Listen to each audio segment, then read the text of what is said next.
اما مردم میپرسند که طالبان چرا خاشه را کشتند؟ بله، سوال خوب است ولی بسیار در یک جزئیه خرد آمدین. به هر صورت مسئله افغانستان بسیار از خاشه در بزرگ است و معلومات در ضرور است. ما باید بتم خاشه یک تن از قماندانای پوسته در ارغنداب قندهار بود. 20 سال است اسلحه آمریکایی به دست داشت، هم علیه ما در جنگ دخیل بود و اسنادش هم ما داریم، دقیقاً براتون میفرستیم اگر خواسته باشین و اگر به شرطی که نشر بتانید. حتما اگر شما این ادعایتان از ثابت میتونین لطفاً به مردم افغانستان واضح بسازین.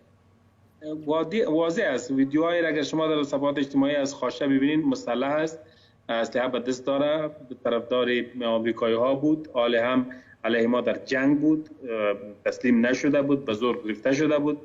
در یک جای اشتباه رخ داده، یعنی اصول امارت اسلامی عملی نشد که باید انتقال از تا محکمه را باید میشد. در جریان را حال ما تحقیقات ما جریان داره که چرا ای کشته شد، آیا فرار میکرد، دست به اسلحه زده یا چی؟ اگر نه خودش یک جنایتکار بیش نبود و این کمدین نام دادن بر رسانه ها هم درست نیست که یک کسی را که مسلح از پلیس از قماندان پوسته در ارغنداب قندهار از بالای مردم ظلم کرده، وحشت کرده، او را بیایم به نام کمدین یک چند تا مذاق میکنه و براعت بدیم. اگر هم چی باشه باید اشرف غنی هم سوا باید کمدین نام بگذاریم، براعت حاصل کنیم.